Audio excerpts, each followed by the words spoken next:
of ISKCON Gurugram. Radha Damodar Temple it is?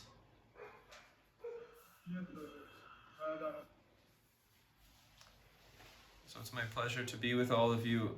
Being in front of Radha Damodar this morning was such an enriching experience, being with all the devotees. And I was appreciating how the majority of the devotees there are under the age of 25 years old, or under the age of 30 rather.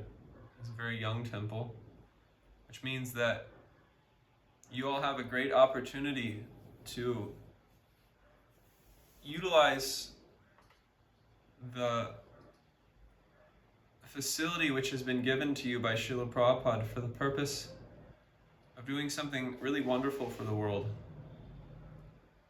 Generally, when you're young, you want to make a change. You want to do something meaningful. And you are all very blessed to have been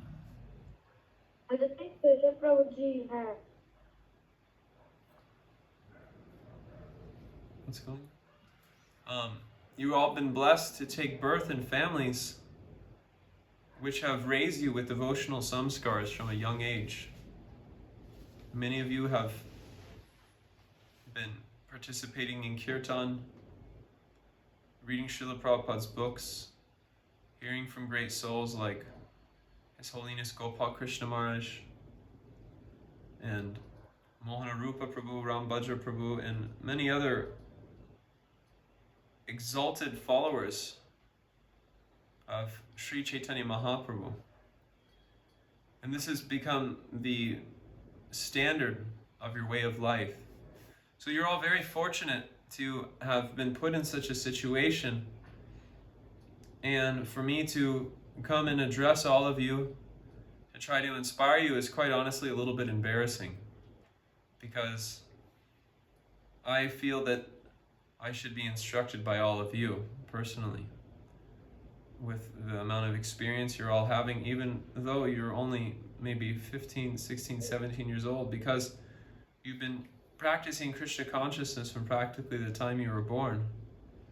In many ways, you're all more senior and qualified than me, although I'm maybe a little bit older in age. Definitely in devotional experience, as time goes on, it will be shown that all of you are leaders in Srila Prabhupada's movement if you take advantage of the opportunity. But regardless, Hardik Prabhu has asked me to address you all, so for my own purification, I will try to speak something about Dussehra in order to enliven us in a mood of remembrance, as it's said in the Srimad Bhagavatam, Tasmat Bharata Sarvatman Bhagavan Ishvaro Harihi Shotvayas Kirtvayas Yastya Smartvayas Chitatabayam.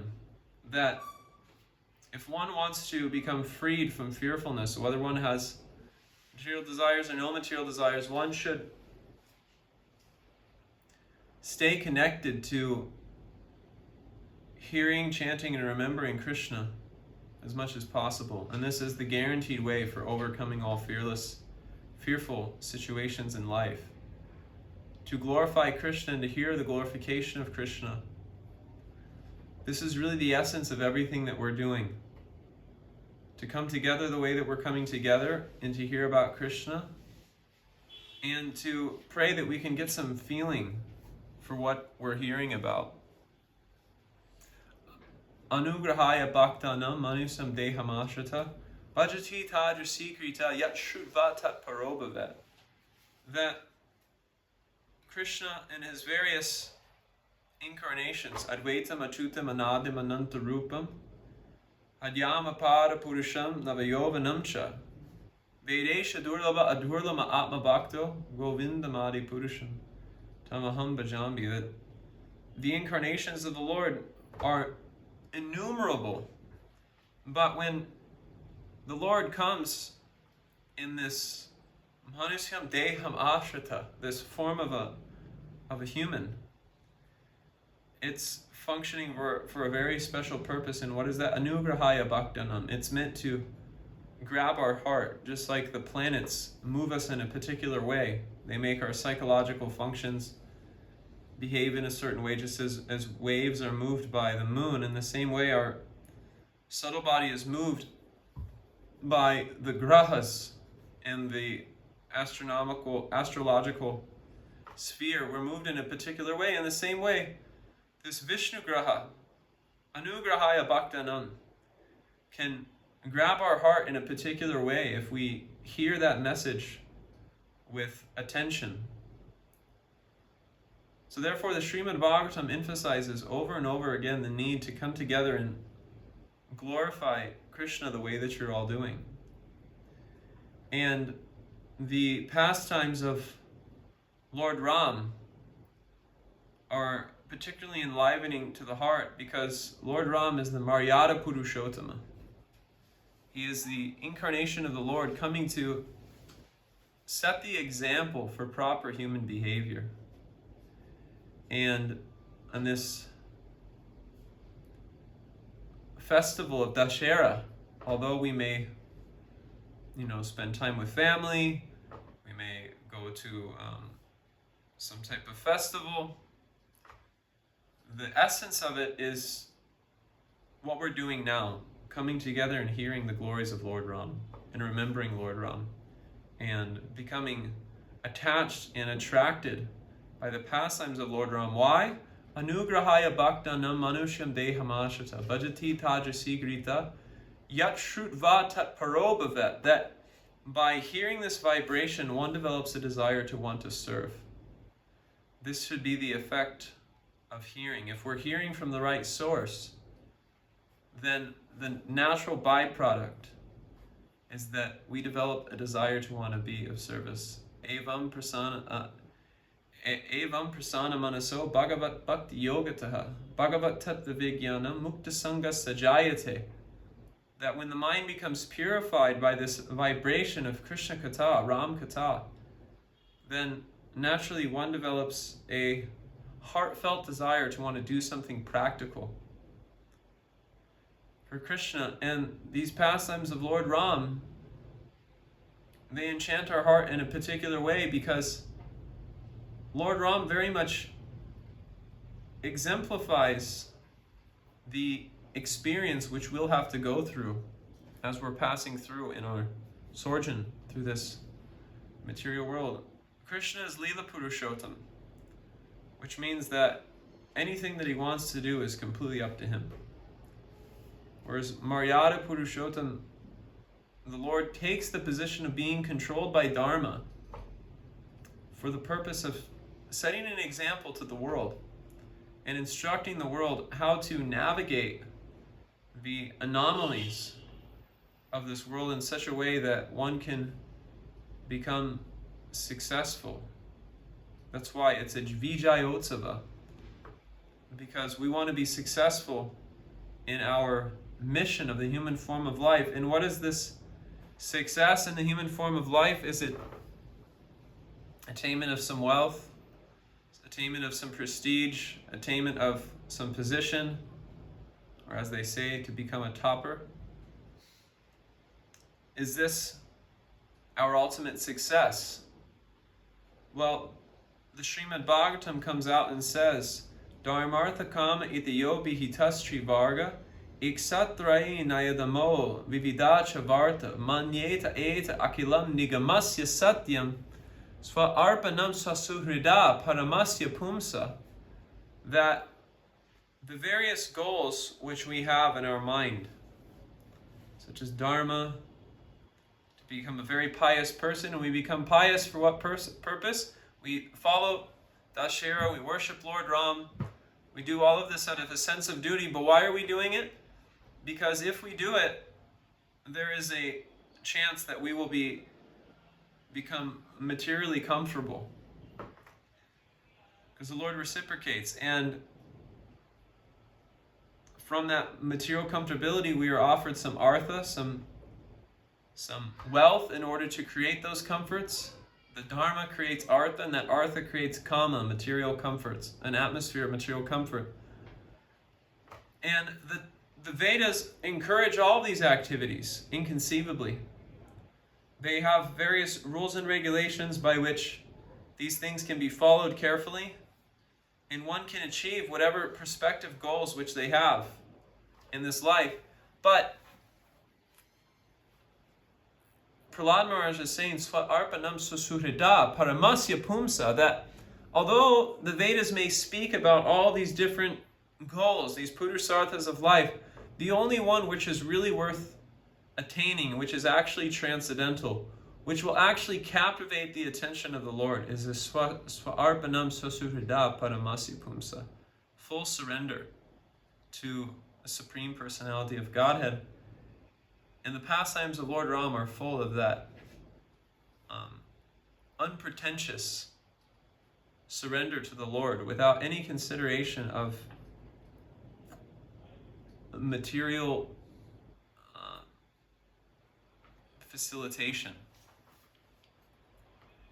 So, Lord Ram defeating Ravana is quite fitting in our quest to this material world. Kamadina katina katita palita durni deshas te samjata mait karunana no trapto no pashanti ukshrit yaitan atayadupate sampratam labda bhutis tam adyantam sharanam abhayam mamni yukshva atma dadasye. Sanatana Goswami, he says that for a long time I have served these bad masters of material desire. So many desires have arisen in my heart, and I have served them unrelentlessly. And I've been forced to engage in serving them. But now I've developed this Ukshrit Yaitan Atayadupute Sampratam Labda Bhutis. Some intelligence has awakened in my mind, and no more, or as they say in Spanish, no más. No more am I going to tolerate this onslaught of material desires. And what am I going to do? Tam adyanta sharanam abhayam nani yukshva atma dadasi. I surrender to you, Krishna. I accept you as my master now. And I am giving up the service of these bad masters. So these bad masters, which Prahlad Maharaj describes as to be his co-wives of the material senses, the desire to exploit this material world via the medium of the various senses, Shrotram Spakshus, Sotram Chakshus Prasanamscha Rasanam Griham Evacha Dityasya Manasayam Visayam Upasevate. That according to how you've related with this world in the past, you've been gifted with a particular set of sense objects, and they're running after their sense objects relentlessly, like an unchaste wife. The Prahlad Maharaj says, I have been tortured by these co-wives. The tongue is always wanting to taste something nice, the nose is always wanting to smell something wonderful, and the hands want to touch something soft, the eyes want to see something beautiful, the ears want to hear some obnoxious vibration. And I've served these co-wives unquestionably. I've just gone on doing it. And these different senses functioning in their different capacities is similar to Ravana and his multiple heads and multiple arms. Our senses running after their various sense objects and making their various demands. It's like the Ravana within our heart. And you can see that as soon as you try to come in contact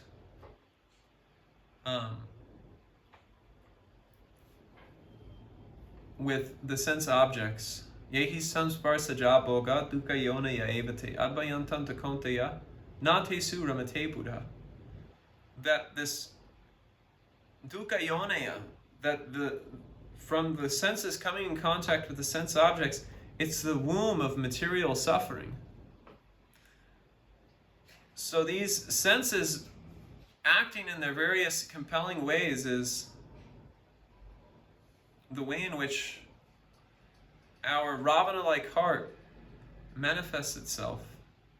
It manifests itself through our senses acting in an innumerable number of ways. And even if you try to withhold your senses from engaging with the sense objects, as soon as you withhold, the Srimad Bhagavatam explains that those senses, they run after their sense objects with even more zeal than before. They become more enthusiastic to enjoy those various sense objects than they were prior to you trying to enjoy them. So this is like the battle of Rama with Ravana. Ravana, at the end of the Ramayana, he has developed such strength and such capacity that he's fighting Lord Ram quite valiantly. And every time Lord Ram shoots an arrow and cuts off one of Ravana's arms, that arm, it just grows back with more zeal and more enthusiasm than it did before. This is what defeated Jatayu. Jatayu was a noble servant of Lord Ram, and when Lord Ram and Sita and Lakshman were banished to the forest, Jatayu welcomed them like a loving grandfather and said, I promise I will always protect you all. I will protect Mother Sita in all circumstances. So when Sita was being abducted by Ravana, Jatayu attacked Ravana.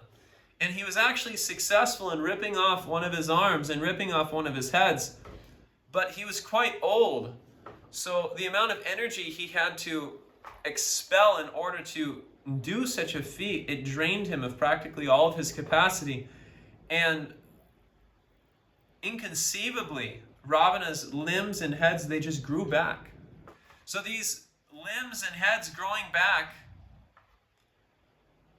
is like our attempt to try to deal with the various desires we have with our mind. We may be trying to become successful with our finances. We may be trying to become successful through developing a nice position in our schooling. But you find that in the course of fulfilling those desires, there's new desires which await. For instance, let's say you get into a good university. Once you're into the university, you will be in anxiety about making sure that you get proper grades. And then once you get the proper grades, you're in anxiety about getting the proper placement.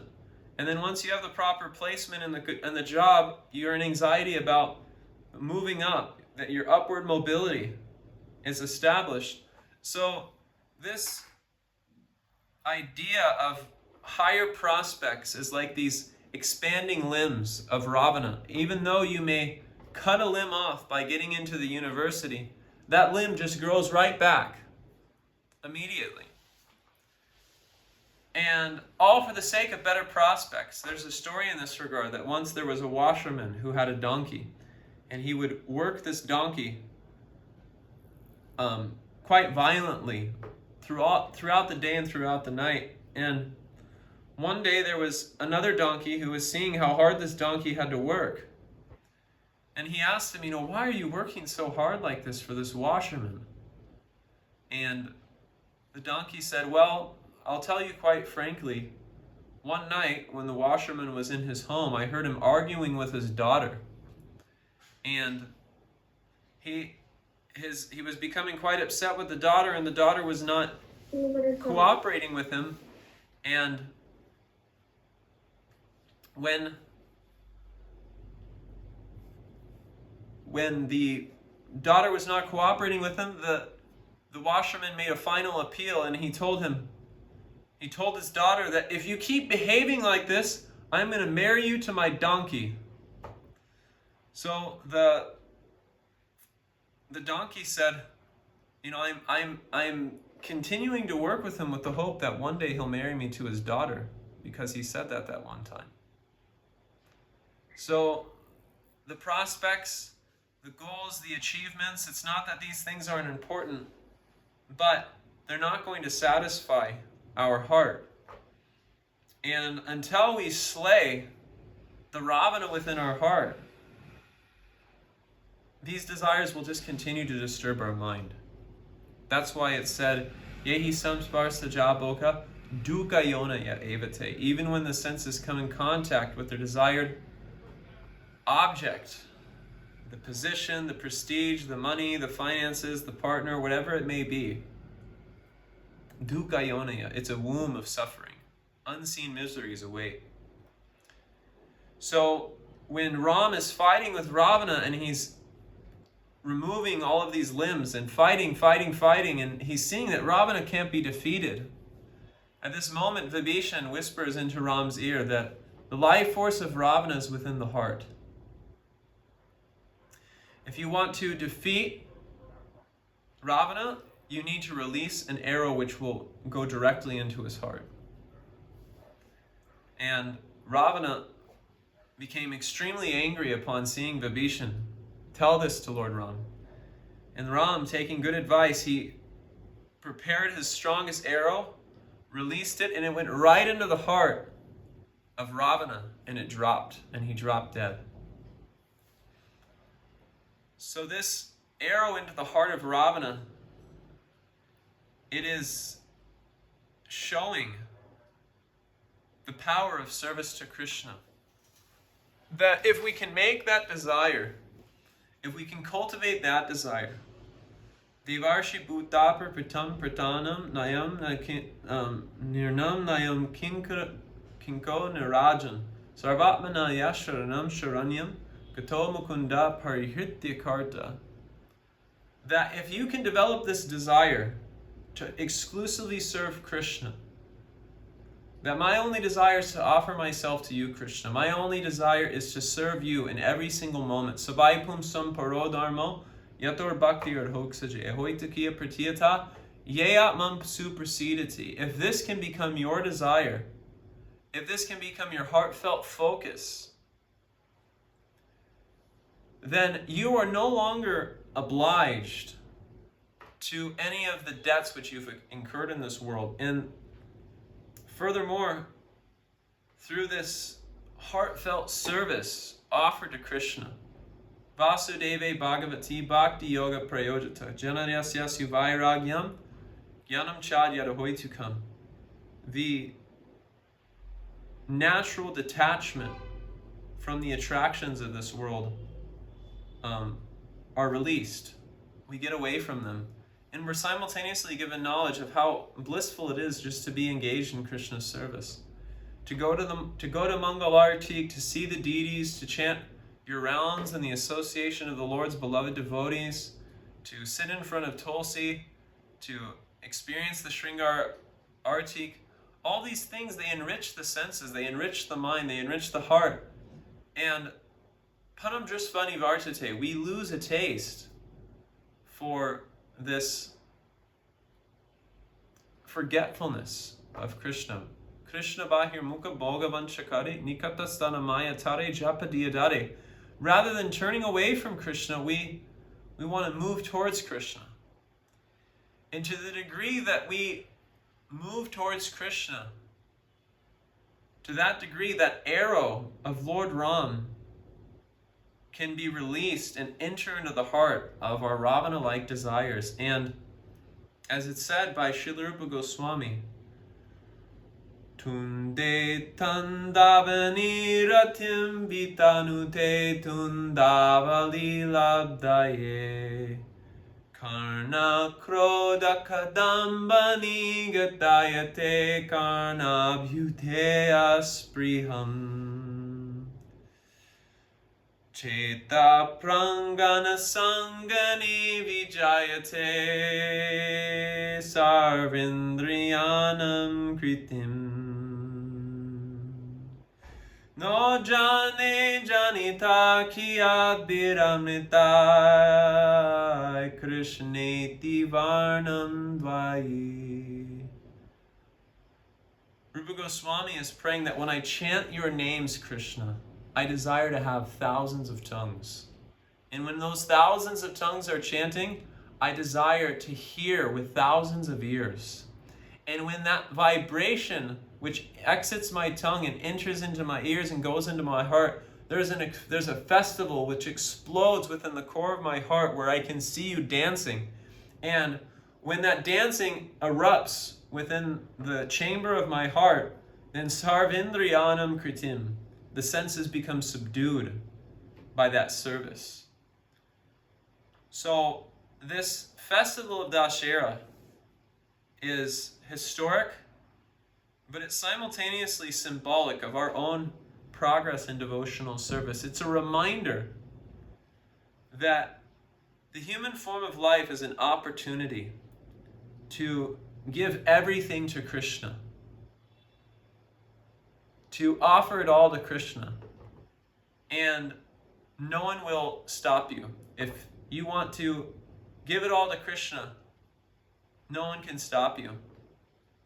And to even desire this for a moment, the Srimad Bhagavatam explains, Kim pramattasya bahubi paroksher haranariva vayam varam muhurtam viditam gatate shreyaseyataha. That a moment of this desire, of a moment of feeling, I want to give everything to you, Krishna. I want to invest myself fully into the chanting of the holy names. A moment of that realization is more valuable than a lifetime spent chasing after the Ravana-like desires of this material world. Just a moment of full consciousness of Krishna, a moment of clarity to seek out that sincerity. It's just like if you want to buy pure milk here in India, you don't just say, I want to buy some milk. You say, I want pure ghee milk. And that makes it very clear that you're looking for the best thing. So the shopkeeper, he will go to the back and he'll find you a bottle of the purest milk which you can find on the market. But if you go to any market in Delhi, if you go to any market in India, if you go to any market in the world and you say, I'm looking for a bottle of sincerity, no one can sell that to you. But you can find it in the core of your heart. And even if you can find that moment of clarity, that moment of sincerity for just a half a second, sadhu sange, sarva shastra koi, lava mantru sadhu sange, sarva siddhi hoy. Just a half a second of being sincere in the association of devotees is more valuable than a lifetime spent in mindlessly pursuing the dictations of our mind and our senses. So I was informed to stop, I think at 45, but I think you're all quite intelligent. So, and plus there's quite a bit of you on here. There's about 31 devotees. So I want to open it up early, if that's okay, Hardik, and leave it up for them. I would like to hear what they all have to say and any contributions which they would like to make to the conversation. Is that okay? As you feel it right, Rohit. We could have gone till 7:50, 7:55 also. That was not an issue, but whichever way you are comfortable with, we'll go that way. Well, I want to see what they have to say and we can expand things even more. So we are opening the floor. What we can do is, if anyone has any questions, they can raise their hands first. Else, we can start by sharing something that really strikes you or something that touched your heart from what Prabhuji spoke today. If anyone has a question, they can raise their hands. Otherwise, we can start one by one.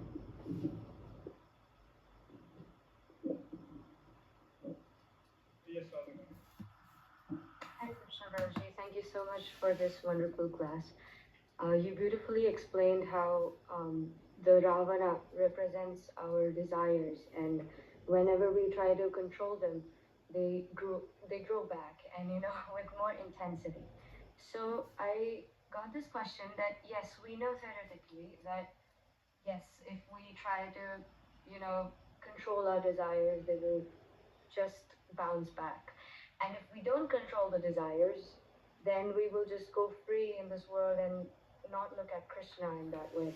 So, what is the practical application of this theory in our lives?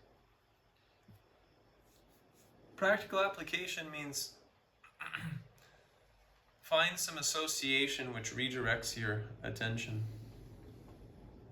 Everything begins with the quality of association which we have. If you want to see the quality of consciousness which you have, see the people which you're surrounding yourself with and pay attention to the vibration which pervades that particular group.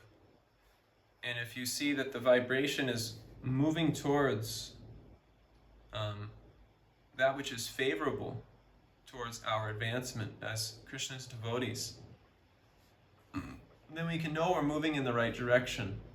We just have to pay attention to the sound vibration we're surrounded with.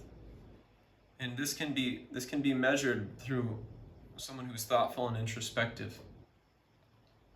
If you can consider that, then you can see how the quality of your life and the quality of your sincerity is intensifying based on the association which you have. So it's explained in the Srimad Bhagavatam, Rahugana Tata Pasana Yati Nacheya Ya Nirvapana Grihava Nachandasam Naiva Jalangi Surai Vinamahat Pada Rajobi Shekam. That not through performing intense austerities, not through studying various literatures, not by becoming a renunciate, not by becoming a householder, not by doing any of these prescriptions which we find in the Vedas for becoming a good person. None of these things can help you become focused in this sincerity, to cultivate this sincerity. The only thing which can bring about this transformation of heart, which can completely redirect to Bhagvisaro Janatata Viplavo. How does things get turned around, Viplava?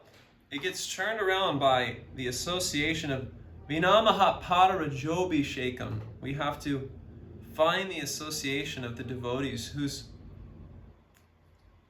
primary occupation in life is the vibrating of Krishna's name and Krishna's glories constantly throughout the day. If you can find that association and you feel an attraction for that association, then you should make it a point to expose yourself to that association as much as possible. So if you have a particular attraction for some particular sadhu in this world, or a particular holy place where you can find the association of sadhus, that attraction should be encouraged, because that's Krishna's reciprocation. And we should try to take as much advantage of that association as we possibly can. And it will have an effect. It will definitely have an effect, inconceivably. Thank you so much, Prabhuji. Hare Krishna.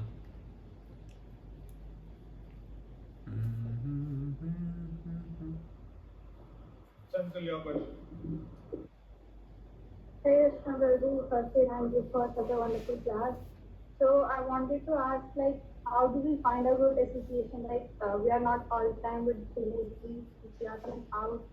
And when we are out, when some interesting conversation came, so we just engage in it without thinking of the consequences, what can conversation lead into and where it will go. So how do we think whether we should engage in this conversation or not?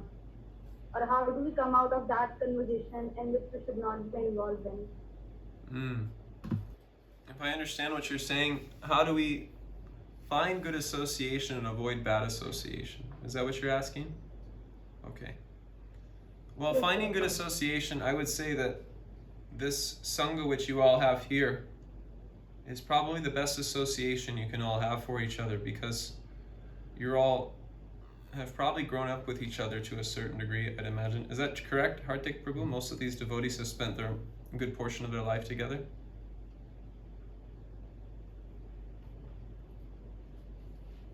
Hardik Prabhu? I am sorry, there was some commotion at my side, but not. No, it's okay. I was just asking, have most of these students or teenagers, have they spent most of their life growing up together in Krishna consciousness? No, some of them have spent Okay. some time. Others have joined later, like in the past 2-3 years. So a lot of them have been here for 2-3 years. Well, regardless, I would say that what I see now is a good collection of young, aspiring devotees. And the fact that you guys are asking such good questions tells me a lot about the consciousness which you all have and the sincerity that you're trying to cultivate. So I would say stay close to this association, and the closer you come to this association, it's miraculous how Krishna removes the unwanted things in our life. Anartho pasanam sakshat bhakti yogam zadhoksaje lokasya janato vidvams chakri satvava samitam. The Srimad Bhagavatam was written for this purpose. Anartho pasanam sakshat. That to eradicate the unwanted things in our life. So if we're making it a point to show up for this association regularly, and simultaneously we're praying to Krishna, please give me more opportunity to be in this association. Please give me more opportunity to take advantage of this association. If we pray to Krishna in this way, in a sincere manner, then Krishna will reciprocate with our desire, and it will be inexplicable how things can shift and move. I mean, I've just seen in my own life that friends in this world, they come and go. They arise due to circumstances. But the association which we have with devotees, they go beyond circumstances. Even if we're in a personality quarrel, personality ego tussle with a devotee, if we can appreciate their devotional quality underneath it all, then our consciousness can actually go beyond the circumstances of whether we seem to perceive them as our enemy, we perceive them as our friend. All that's circumstantial. But our relationship with them as devotees, as servants of Krishna, as servants of Chaitanya Mahaprabhu, that's eternal. So if we relate on that level, there's no question of friends and enemies. You won't find that anywhere else in the world. It's not possible, because the bodily conception of life, it binds one so heavily that ya samohito jivo atmanam trigunatmakam paropi manyate nartha takritam chabi padyate, that this bodily conception of life feels so real. And because of how real we make this bodily conception of life, we take those circumstances to be real. And so therefore, our friends which we have that aren't in Krishna consciousness with us, and the people which we have in our life that we haven't done hours of seva together, we haven't spilt blood together for the purpose of giving Krishna consciousness to other people, those circumstances will come and go. Those relationships will come and go. But when we're connected through that service, there's a certain resonance, there's a certain mood and emotion which is so powerful and so palpable that despite the circumstances of life, even if we're separated from each other, some of my closest friends in Krishna consciousness, I hardly get to see, but because of the service we've done together, I really value that relationship so much. So, the more we understand that the reality of relationships, the bliss of actual relationships, the bliss of association can only be found in the association of devotees, and everything else is circumstantial, the more we'll seek out that real association. The more we'll desire it, and when we desire it, Krishna will fulfill our desires, functioning in the heart as a super soul. Ishvara sarva bhutanam rita drushtuna tishtati brahmayam sarva bhutani yantri rudrani maya. Krishna is sitting within the heart. If he sees that you have a desire just to be with his devotees, he's going to fulfill that desire without a doubt.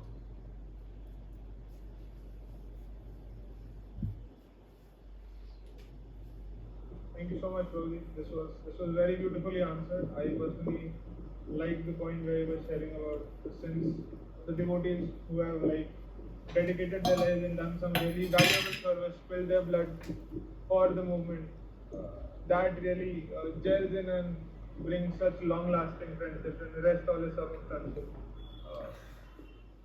Uh, so I think since there are no other questions, we can just go with sharing our points which we like. So I'll start. The point that I really liked was which really kept me thinking was half a second of association with devotee is more valuable than a lifetime spent in sin gratification. And you coupled it up with the verse Lava Matra Sadhu Sangha Sarva Siddhi Hoy. I had heard the verse and I remembered it long back, but uh, it was a new perspective for me and I was able to see it in a different light altogether. Thank you for that. Hare I Krishna. have Rudrakshi. Hey, Vishal, it was an amazing session. I really liked many things. Got to know many things actually. So the best point that I felt was in the start you were saying that how Lord Ram's pastimes it's also enlivening it is, and how Lord Ram is known as Maryada Purushottam. And when Lord is Maryada Purushottam, so through him we can understand human behavior. And actually, personally, I'm a psychology student, so we deal with human behavior and we deal with the science of mind. So Ramayana really attracts me. How the situations are there and how things go on and how stories are there and how we can derive so many learnings out of it. Right. So I really like that point. And one more point of material desires that how Ravana showcases Kama and the material desires that we have. Through this, I was remembering the verse to Bhagavad Gita 2.70, in where Krishna says that how there is incessant flows of desires like rivers. It's flowing like rivers into the ocean. They are still, but the person who is able to control it, then they are at peace. So yeah, that's what I like. And next, I will tag someone. I'll tag Devanshu.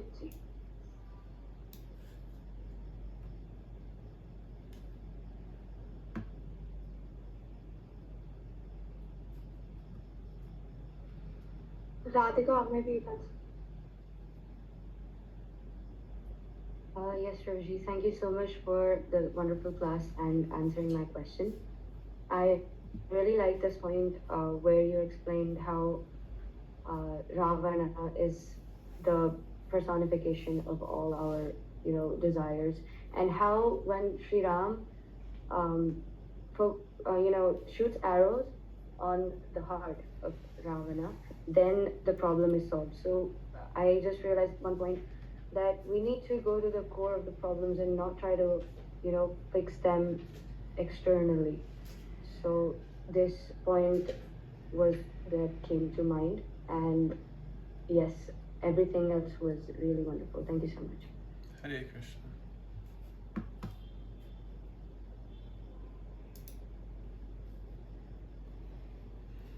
So I'll try. I'll tell Chanchal. Yeah, Chanchal.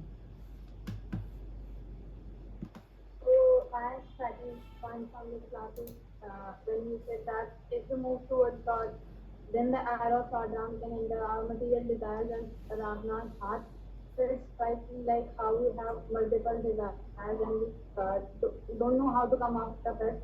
So Lord will definitely help us if we continue to engage in His services. I'll tag Prachi.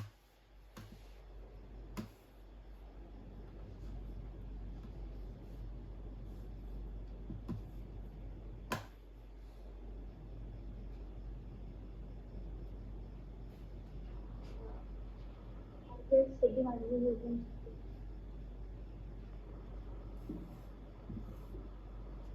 Yeah, she's tagging Siddhi. Hare Krishna Prabhuji, I really like the point that how you explained that our desires are very strong, that we are not able, that our very strong determinations are also weaker in front of them, and you explained with the explained it with the example of Jatayu, that how he was so old even though he cutted the arms of Ravana, but still they again came out. That how strong the desire was. That even after that Jatayu cutted his arms, he came out as Jatayu was very old. I'll tag my brother Siddhant. So, Prabhuji, it was a wonderful session, and I think I noted down the points, and I think every point, is scintillating. The point I really like is about how you told about, like my sister explained, that the point that the more we go into sense gratification, like the maybe we can say that, I will try it once and then I will forget it, like I will not do it. But the more we consume, the more we do, the more it increases. So yeah, I think it really, I can see that in my life and see that in my friends also. So, and I really like the point that how you explain that when Rama killed Ravana at his heart. So if our desires, are so much powerful that uh, they can really kill uh, the core problem, then we can like do anything in our life. And also the starting you quoted one Bhagavatam shloka that Bhagwan says that if anyone chants my name, he provides fearlessness. So I will also want like to quote one from Ramayana, and Hadi Prabhu just explained that yesterday. So I think so स्कर्द एव प्रपन्नो यस्सत्त्वा स्मृति च याच्यते अभयं सर्वभूतेभ्यो ददामि एतद् वर्तं मम. So in this also Ram explains that if anyone chants my name like once, I will provide him fearlessness. So I really like the session, Prabhuji, and I tagged Agni. Hare Krishna Prabhuji, thank you for the wonderful class. My takeaway point would be how you compared the cutting off Ravana's limbs and then growing it into a new one with the prospects of our life and desires and our desires which grow regularly, like day by day. And I'll tag Tanush. Ayush, thank you for this wonderful session. In this session, I like the point when you explained when Jatayu was attacking Ravana, ripping off his head, his hand, but it grows back with more intensity, more enthusiasm. Same with our material desires. When we achieve one, there are too many other desires to achieve. And I'll tag Chanchal. Chanchal is done. Gauranga, Nandan, anyone of you would like to speak?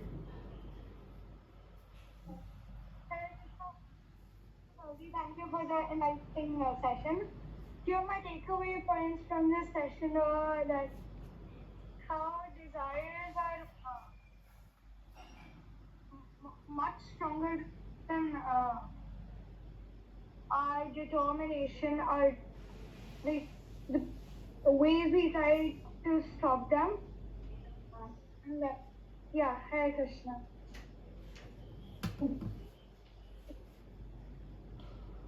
Hare Krishna, Prabhuji. I think a lot of people are done. Others have left for the fear of speaking. So we started with 30, 31, but we ended up with.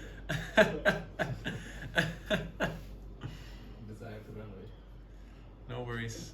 I'm very grateful for the opportunity of had all of your association and hear all of your extremely sincere and thoughtful comments. So thank you very much. Thank you for agreeing for a class, Prabhuji. It is our great fortune that you agreed.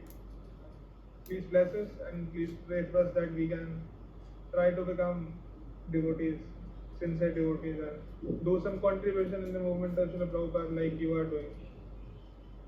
Thank you. Hare Krishna, please distribute Srimad Bhagavatam sets. Jai.